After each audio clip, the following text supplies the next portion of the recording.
El 20 de noviembre de 1968, el motopesquero cubano Alecrín es capturado por la Marina de Guerra venezolana, supuestamente en aguas internacionales. De inmediato el gobierno cubano emitió una enérgica protesta a nivel internacional por el secuestro de la embarcación. Sin embargo, otra era la historia. El Alecrín cumplía una misión de inteligencia del régimen de La Habana. Había sido interceptado a pocas millas de las islas Los Testigos por el entonces teniente de navío Bernardo Jurado Toro.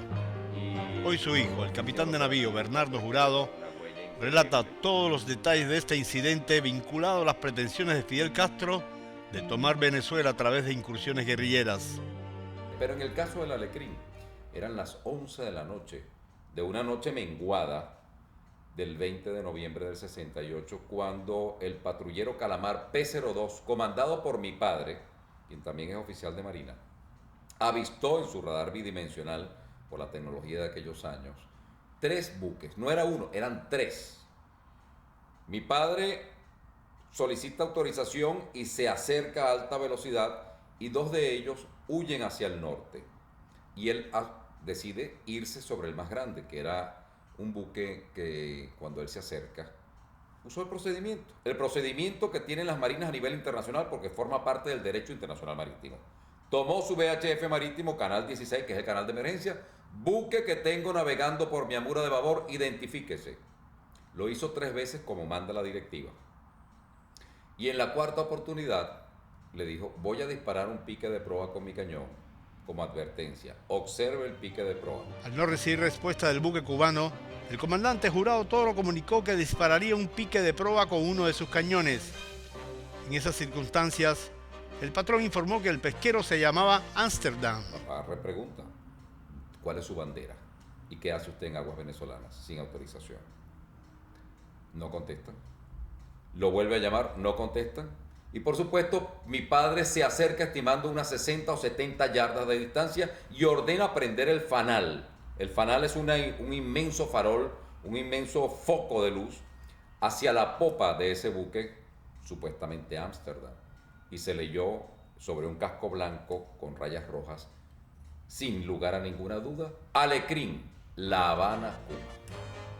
Finalmente fue dada la orden de disparar, pues el Alecrín no detenía sus motores y continuaba navegando en aguas venezolanas. Terminó haciendo al menos 20 disparos diferentes de una ametralladora 40. Se dice ametralladora, pero es un cañón de 40 milímetros, cuyo diámetro en el casco del Alecrín tiene más o menos este diámetro. Y por supuesto, después en la investigación, los propios tripulantes le dijeron al capitán, que era un muchacho de apellido Vargas, de 24 años de edad, un imberbe de 24 años de edad, era el capitán del Alecrín. Los propios guerrilleros que venían, él dijo: detente porque nos van a matar. Por supuesto, no solamente había tiro de 40, había tiro de .50 y tiro de FAL, que es fusil automático liviano de un calibre 7.62 milímetros.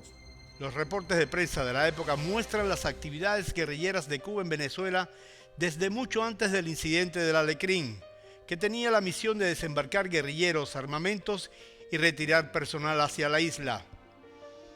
En un anterior intento de invasión había sido abatido el oficial cubano Antonio Briones Montoto, considerado hoy un héroe en Cuba.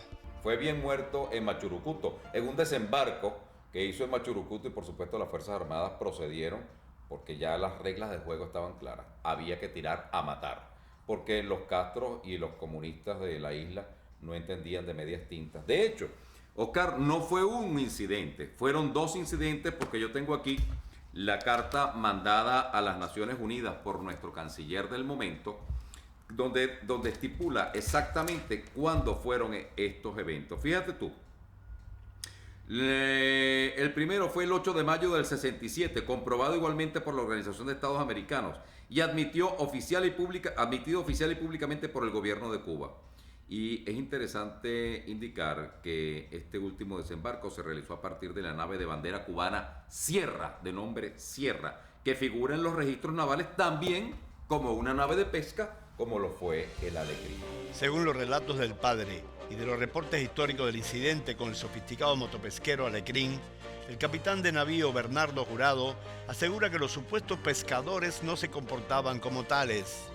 esos 38 muchachos, 37 y el japonés, que era un poquito mayor, ese sí tenía unos 30 y tantos años, pero era un técnico de segunda allí a bordo, se comportaban no como pescadores, porque eso fue lo primero que determinó la inteligencia naval. No se comportaban como pescadores, se comportaban como prisioneros de guerra. Mi nombre es Bernardo Jurado, pertenezco a la flota cubana no sé qué cosa y mi matrícula es 0784.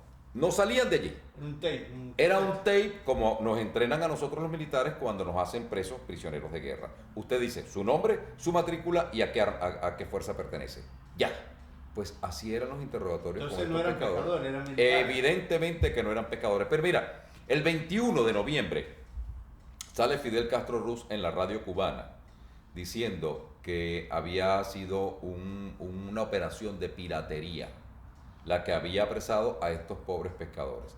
Hay varias preguntas que hay que hacerse con respecto al caso de Alecrín, que como te digo, yo me divertí mucho en el año 79, en el primer año de mi carrera naval, porque yo estaba estudiando una historia que yo viví. Yo tenía 7 años de edad cuando papá era comandante y cuando detuvo al Alecrín. Pero el caso Alecrín fue icónico, porque Fidel Castro, pues, tuvo que aguantar un poco, independientemente de que él estaba acostumbrado, malcriado, a burlarse de todo el mundo. Yo creo que Fidel Castro tenía 2 jugadas, como siempre actúa él en estos 54 años que hemos estudiado su historia y su vida rastrera. En primer lugar, Fidel Castro pensó que esto iba a ser una operación interesante de inserción o de extracción de personal adoctrinado por él y que iba a tener éxito. Pues no le sirvió porque la Armada lo paró antes de que llegara. Para el capitán de navío Bernardo Jurado fue realmente destacada y muy honorable la actuación entonces de la Marina de Guerra de Venezuela y de otras fuerzas militares y policiales en la batalla contra las invasiones guerrilleras de Castro. Sin embargo, hoy no es así. Las Fuerzas Armadas venezolanas somos, para orgullo mío, para orgullo del gentilicio venezolano, las únicas Fuerzas Armadas que pusieron de rodilla al castrocomunismo en esos años terribles. Por eso es que yo no comprendo a los militares actuales, los militares de mi generación, que ahora mismo son el alto mando naval y militar, que aplauden, sin acordarse de los muertos que ya pusimos como organización, aplauden este desastre en el que está Venezuela, en este matrimonio incestuoso que ahora mismo tiene con la Cuba castrista y comunista. Para Universo Increíble fue un reporte especial de Oscar Suárez.